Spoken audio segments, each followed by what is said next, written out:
Ja, hallo liebe Autofreunde, heute haben wir hier schon zur Mittagszeit einen wunderschönen Alfa 8C Spider.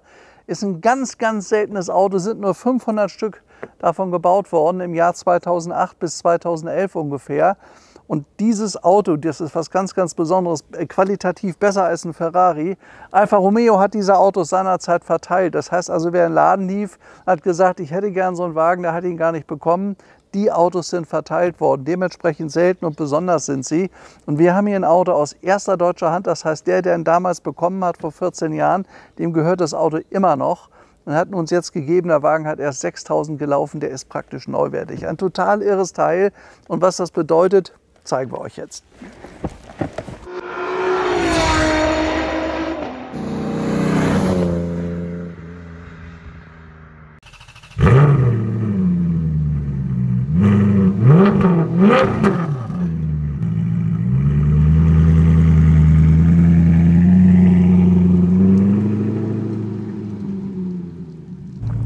Ja, fangen wir ganz kurz hier mit dem Interieur an. 500 Limited Edition. Hier kann man deutsche Farbe sehen, das heißt, ist nach Deutschland gegangen, der 153. von 500. Es heißt, es seien sogar weniger gebohrt worden. Und hier italienische Fahne. Ja, jetzt wollen wir mal losfahren. Das Auto hat giftige 450 PS, hat eine 8-Zylinder-Maschine von Ferrari drin und hat einen Rahmen von Maserati. Und man hat, wie mir gesagt wurde, wirklich nur das Beste genommen. Der Wagen ist super schön designt. Jetzt muss ich mal gucken, wie man hier schalten muss. Nur mit den Pedals macht er, die Automatik ist hier. Ne? Ja, jetzt sind wir auf D, wunderbar. Also er hat Pedals hier vorne, das kann man hier vorne sehen. Ich kann den per Hand schalten, ist ja ein mega sportives Fahrzeug. Also was mich anfasst, ist der Sound von dem Wagen. Der ist absolut klasse. Finde ich besser und kerniger als bei einem Ferrari. Den hört man auch sehr weit. Wir haben vor einiger Zeit so ein Auto mal als Coupé verkauft in Rot. Und dann auch als in graues Auto, auch als Cabrio. Es gibt ja nur ganz wenige Spider. Das ist hier so einer. So, jetzt fahren wir ihn erstmal ein bisschen warm. Also er hat 4,7 Liter Hubraum, echter 8-Zylinder, leistet 450 PS, es sind ca. 4 Sekunden auf 100 und ist fast 300 Stundenkilometer schnell. Das ist schon Wahnsinn.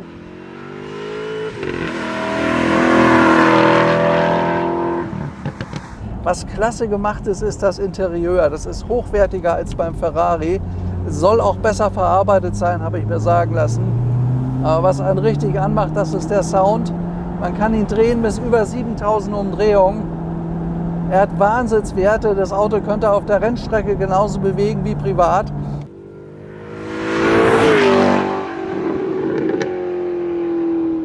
Ja, auf dem Tacho stehen 330 Stundenkilometer. Die 300 packt er. 300 Sachen zu fahren, wer das schon mal gemacht hat von euch, der weiß, da muss man sehr gut fahren können. Ich merke aber hier, ganz tolles Cockpit, wo man drin sitzt, ganz griffiges Lenkrad. Der Wagen ist ergonomisch absolut top. Auch das Fahrgestell, man spürt, wie er auf der Straße liegt. Ein Wahnsinns-Sound. Das ist ein super Teil. Boah. Dann hört man es krachen immer wieder hinten. Also das ist ein tolles Auto. Ich meine, was ich ja schön finde, er hat erst 6.000 Kilometer gelaufen. Das ist ja so gut wie gar nichts. Und er befindet sich in einem Pflegezustand, der ist praktisch neu. Ich habe das auch mal am Lack. Ich mache mal so einen Lacktest und streiche da mal rüber. Wenn der Lack rau ist, dann weiß ich, wir müssen ihn mal richtig aufpolieren. Also er hat hier absoluten Seidenglanz. Muss man wirklich sagen, neuwertig. Hier vorne 8C Spider, das ist unser Auto. Hier modernstes Radio. Das ist der Rückwärtsgang, muss man tippen, da ist hier vorne die Konsole, hier zeigt das an. Dann ist Automatik oder ich fahre mit den Pedalen hier. Dann kann ich so per Hand runterschalten, hoch und runter schalten. Sport habe ich noch gar nicht probiert, aber ich kann mir gut vorstellen, Sport heißt ganz schnell und noch lauter. Na, wir werden das ja gleich sehen.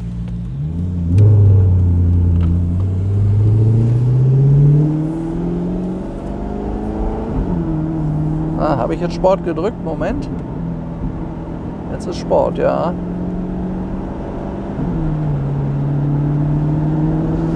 Automatik schaltet sich ganz feinfühlig. Jetzt wollen wir noch mal gucken.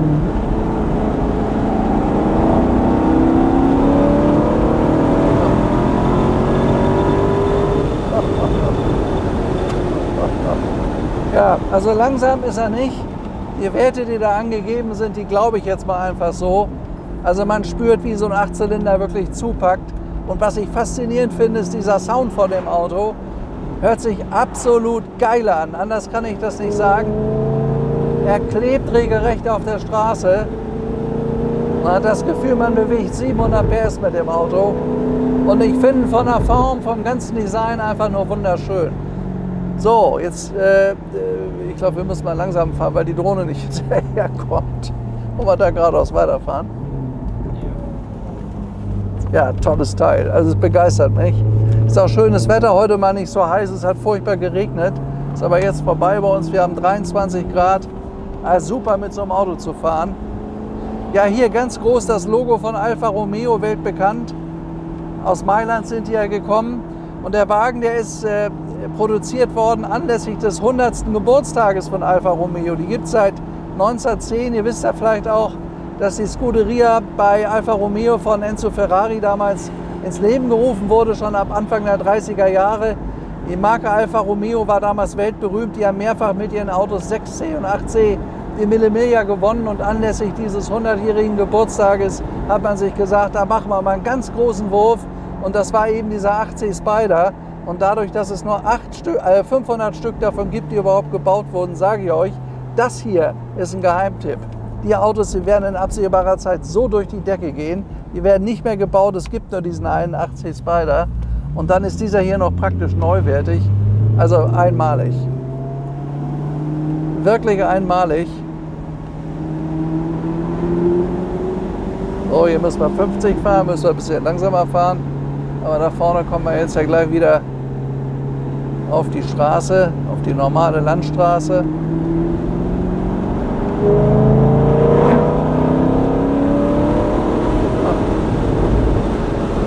Tolles Sportgerät. Ein ganz tolles Auto. Also ich bin wirklich begeistert. Maschine dreht ganz toll nach oben, schaltet sich butterweich, hat ein 6-Gang-Getriebe.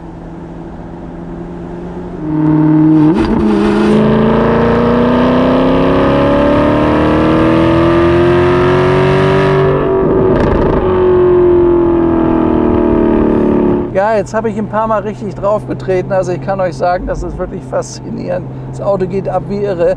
Vor allen Dingen diese Fehlzündungen, die er hat, die gehören dazu dem Modell. Das kenne ich von anderen Autos schon. Absolut geil. Also ich kann mir kein Elektroauto vorstellen, was so einen Sound hat. Und damit ist diese Begeisterung, die Freude, ich finde, zum Auto gehört einfach ein Motor mit dazu. Das gibt es halt eben nicht. Das muss man einfach wissen. Aber das hier macht Spaß. Ja gut. Spritverbrauch, wenn ich ihn langsam fahre, wahrscheinlich 10 Liter, wenn ich drauf drehe, wahrscheinlich 18 Liter. Aber ich denke, man kann ihn gut zwischen 12 und 14 Litern bewegen. Wiegen tut er 1,6 Tonnen, was ich verhältnismäßig viel finde, wo man ja überall versucht hat zu sparen, das leicht zu machen. Aber man sieht dem Auto an, es ist sehr, sehr hochwertig.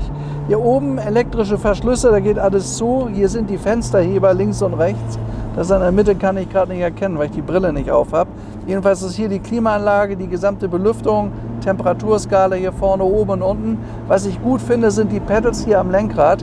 Also man kann ihn herrlich hoch und runter schalten. Das habe ich eben schon mal gemacht. Wer aber automatisch das haben möchte, der hat hier Auto. Und man muss übrigens, wenn man einen Rückwärtsgang einlegt, das ist hier ein bisschen besonders, anhalten, stehen und dann hier auf R drücken und dann fährt er zurück. Wenn ich den Schlüssel hier übrigens auch sehr, sehr schön designt, hier mit Mäppchen, auch in Alfa Romeo rot gehalten alles. Wer ihn startet, hier einmal rumdrehen und dann hier auf Engine Start drücken, also auf den Knopf drücken. Dann geht der Wagen los.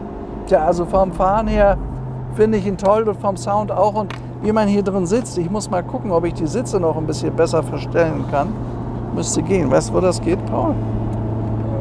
Nee. Von vorn zurück ist so ein Griff da unten. Ja, das ist klar. Ah, geht noch weiter nach hinten.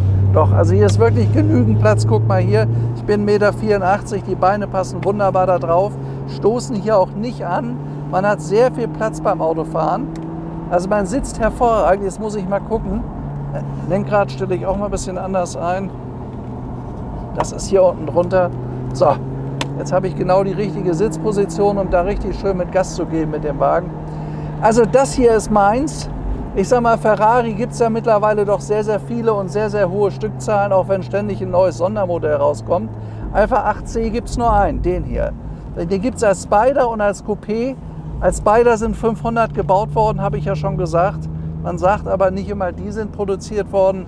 Das Auto hat damals 210.000 € gekostet und solche Autos sind jetzt noch unter 300.000 zu haben. Ich sage euch voraus, die Autos werden bald sehr, sehr teuer werden. Bin ich 100% sicher, weil es nur ganz, ganz wenige gibt davon und weil die Autos einfach wunderschön sind. Die haben ein total irres Design, sind einzigartig und sind sehr, sehr modern vom Fahren. Also ich sage mal, mehr braucht es eigentlich gar nicht. Und dann dieser irre Sound. Ich kann das dann noch mal ganz kurz checken hier.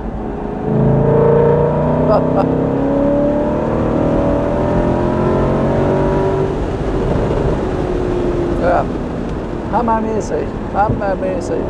Ja, da hat Stefan wieder Spaß beim Autofahren. Freude am Auto, ich sag's doch. Das ist unser Motto und das werden wir auch weiterhin haben. Und das ist ja auch der Grund, das habt ihr, glaube ich, gemerkt. Wir haben eine ganz bunte Mischung bei Cargold. Es gibt auch alte Autos, die ich total irre finde.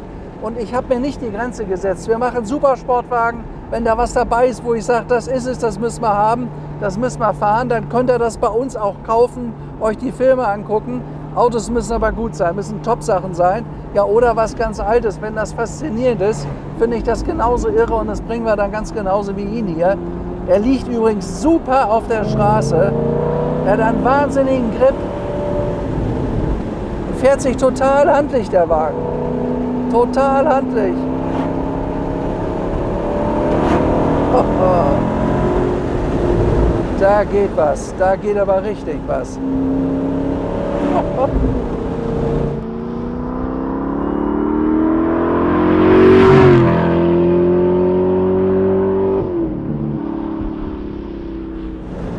Also das ist eine richtig tolle Italienerin, wie ich sie lange nicht gefahren habe. Fasziniert mich total das Auto.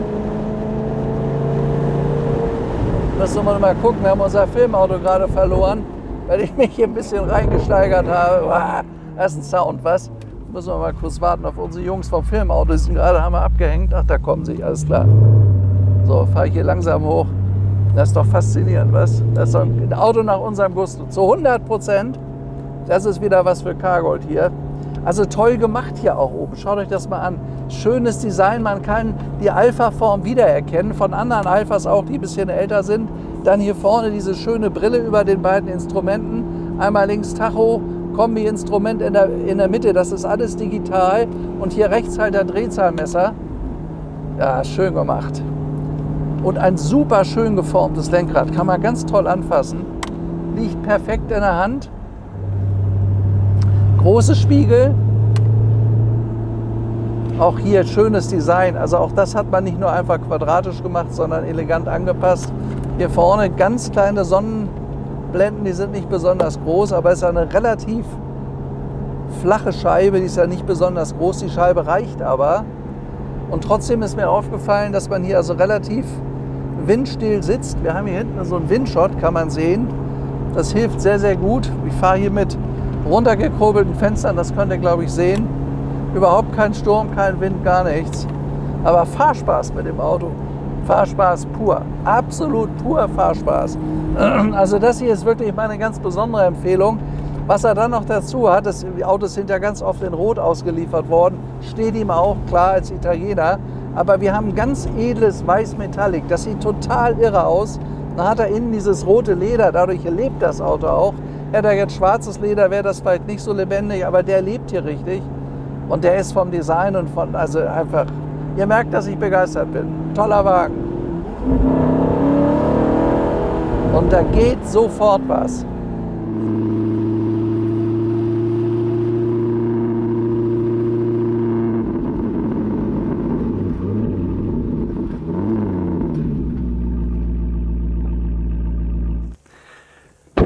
Ja, das ist unser Alpha 80 Spider, heute bei schönstem Wetter. Schaut euch das mal an, was für ein Gedicht von einem Auto. 2x2 Rohre hinten, also 4 Auspuffrohre. Dann hatte ich ja vorne einen angedeuteten Spoiler. Ich sag mal, wenn ich mir das Heck angucke, könnte auch zu einem Ferrari gehören. Trotzdem finde ich ihn nicht ganz so protzig und ausladend. Er ist irgendwie, hat wunderschöne runde Formen. Also er ist sehr, sehr elegant. Und dieses Weiß-Metallic steht dem Auto, das finde ich wahnsinnig schön. Hinzu kommt noch diese Designsprache, das sind die schönen Aluminiumfelgen. Die haben auch die 6 Ringe, nee 5 sind es genau, 5 Ringe. Da die entsprechende Auspuffanlage, sag mal, was rede ich denn heute alles? Dann die entsprechenden Bremsscheiben unten drunter mit entsprechenden roten Bremssätteln in ganz fein edelrot Metallic lackiert. Ja, dann schaut euch mal diese Farbe an. Leider lockt das Fliegen an. Wir haben überall so kleine schwarze Punkte am Lack. Aber Zustand hier, seidenweich, neuwertig bei dem Auto. Wie auch das Interieur. Schaut euch mal diese edlen Sitze an. Finde ich total toll gemacht. Da vorne mit dem Alfa Romeo Logo eingestickt. Sitze sind wirklich neuwertig. Das ganze Auto ist neuwertig. Befindet sich wirklich in einem Top-Zustand. Dann auch hier diese wunderschön gewölbte Scheibe. Also was das Design angeht, diese runde Formsprache, spricht mich an. Nicht dieses eckige, aggressive, kantige. Also er hat einen riesen Sound, er hat eine tolle 8-Zylinder-Maschine, aber hat ein ganz besonderes Design mit einem Alleinstellungsmerkmal, wie ich meine. Gibt es so von der Formsprache so gar nicht wieder. Erkennt man sofort als eine Alfa Romeo. Sofort. Und die Farbe finde ich überhaupt die beste bei dem Auto. Ne? Finde ich besser als Graumetallic, besser als Schwarz oder als Rot. Ist einfach toll in diesem Weiß-Metallic. Servus. Ja. Ja, Formsprache, hier vorne auch alles rund, könnt ihr sehen. Hier vorne auch alles rund. Zieht sich über das gesamte Fahrzeug. Ganz in der Mitte thront das Alfa Romeo Logo. Alfa Romeo Milano. So sieht der Wagen offen aus. Große Teile der Türen sind ebenfalls aus Carbon und dann aus allerfeinstem geflochtenen Leder. Ist einfach wunderschön gemacht. Also ich finde, es ist eine Formsprache, die es so bei Ferrari nicht gibt. Das Auto ist sofort zu identifizieren. Aluminiumpedale unten drunter, auch mit dem Logo von Alfa Romeo drin. Auch hier die Einstieger 8C Spider. Also das Auto ist ein totales Unikat. Das ist einer von den Autos, nur 500 gebaut, mit der berühmten Marke Alfa Romeo. Tolle Formsprache, auch dieses tolle Heck hinten. Es ist nicht überladen und es ist trotzdem wuchtig. Also da, derjenige, der das designt hat, Hut ab. Mehr kann ich dazu nicht sagen. Wunderschön gelungenes Auto. So, hier geht's an. Na.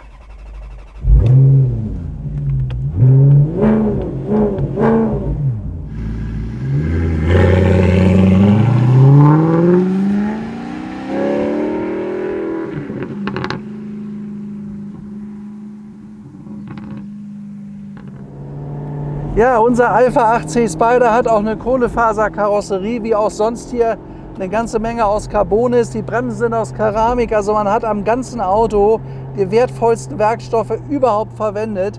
Und beim Fahren merkt man das. Die Bremsen packen zu, der steht sofort, der fährt schnurgeradeaus. Er hat einen Wahnsinnsgrip, der Wagen.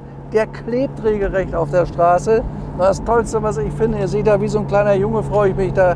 Richtig schönes Bollern, toller Sound. Richtig giftiger, guter Sound. Da schlägt das Autofahrerherz höher, das kann ich auch sagen. Und heute bei dem Wetter ist wenig los hier. Also der zirkelt so herrlich die Kurven, guckt euch das mal an. Ist einfach fantastisch, wie man den hier runter bewegen kann. Gibt mir auch übrigens ein total sicheres Gefühl. Es gibt ja so manche Autos, die riesig viele PS haben, die brechen plötzlich aus oder so. Der überhaupt gar nicht hier. Der liegt super auf der Straße. Er ist auch nicht übermotorisiert, mehr braucht es gar nicht. Meine Meinung dazu, also er fährt wirklich vorzüglich.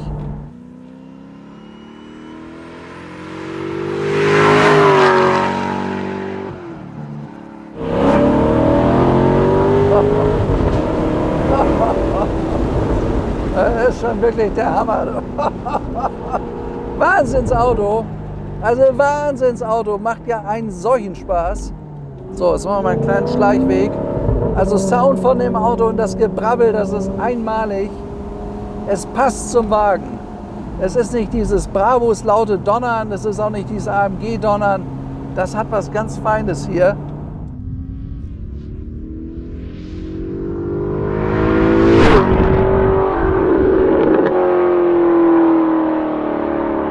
Also ich finde das hier absolut klasse.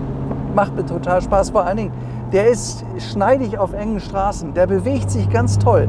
Ist für eine Frau auch ganz toll zu fahren, ganz leicht zur Handhaben. Also wie präzise der hier rumfährt. Man hat nie das Gefühl, dass man in einem großen Auto sitzt. Macht total Fahrspaß. Total Fahrspaß, der Wagen.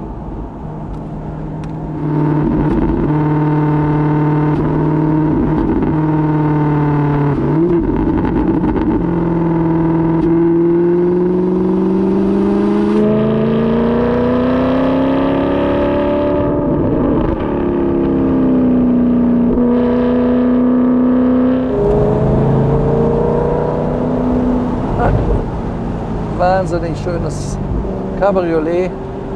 Verdeck ist ja elektrisch, das versenkt sich automatisch hinten.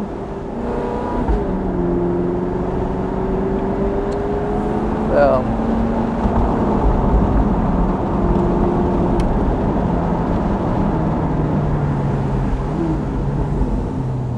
Schaltet auch schön runter, ne? Macht er alles super. Also fahren tut er sich wirklich toll, der Wagen.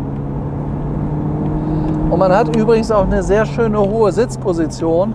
In den meisten Supersportwagen sitzt man extrem flach, hat einen schlechten Überblick. Ich sitze hier richtig gut drin, habe einen tollen Überblick, ist auch bequem zu fahren, auch nicht zu hart. Also das Auto kann man vielfältig einsetzen. Und wenn man richtig Power braucht, tritt man drauf, hat man das. Und das Schönste finde ich halt diese besonders schöne, gelungene, runde Form. Toll. Soll ich nochmal Gas geben hier?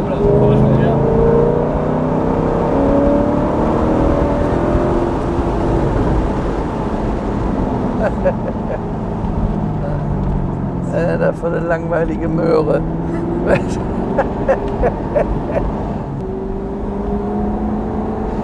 Ja, ihr fragt euch immer wieder, wie wir an die tollen Autos kommen. Das hat ganz einfach damit zu tun, dass ich meinen Beruf 40 Jahre jetzt fast mache. Ich bin jetzt ja im 63. Lebensjahr und dadurch kenne ich so viele Leute. Ich besuche die Leute immer persönlich, wenn wir was angeboten bekommen. Ich fahre dahin und dadurch kenne ich viele Leute fast 40 Jahre lang.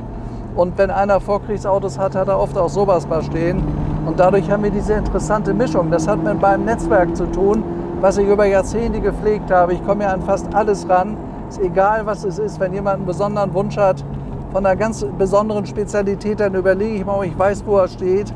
Und da ich die Leute alle gut kenne, auch über Jahrzehnte, komme ich da auch rein. Und wenn man da gut verhandelt und einer sagt, gut, okay, dafür gebe ich ihn ab, kann ich euch sowas auch präsentieren. Also das ist halt eben das, was Cargold kann. Wir haben ein Riesenspektrum. Wir können unglaublich viele Autos beschaffen und besorgen. Und ich habe immer dann das empfehlen, wozu ich auch wirklich Spaß habe. Und das ist heute zum Beispiel er hier, ein ganz toller Wagen. Oder Vorkriegskompressorautos finde ich auch toll. Oder alte Ferraris. Da gibt es so viel.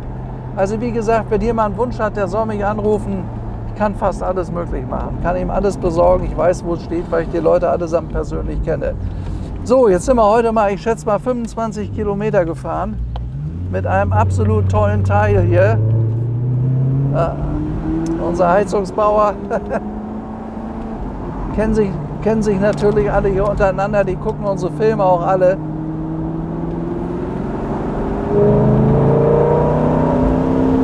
Ach, der zieht schön ab. Und dann dieser irre Sound dahinter. Dann die Fehlzündung ab und zu. So muss ein toller Sportwagen sein. So muss er sich anhören. Ja, da ist Beuerberg.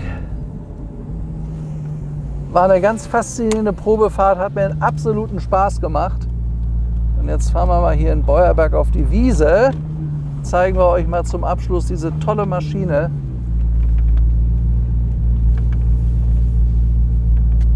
So.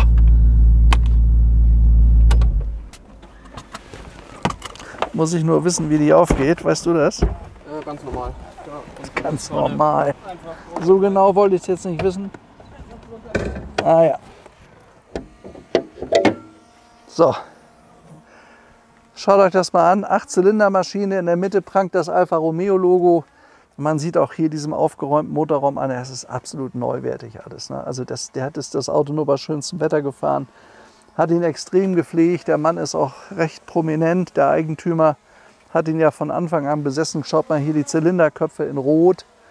Ähnlich wie Ferrari. Das ist schon toll gemacht und Zustand. Also wenn da jetzt 0 Kilometer drauf stehen würde, neuwertig würde ich das glauben. Das ist die Qualität von unserem Alfa. Ja, das war heute unser Alfa Romeo Film. Ich hoffe, es hat euch Spaß gemacht. Wir haben mal so richtig ein bisschen Gas gegeben wieder. Ich fand das total toll. Ich wünsche euch alles Gute. Viel Spaß beim Schauen dieses schönen Autos. Bis zum nächsten Mal. Euer Stefan. Bis dahin und ciao.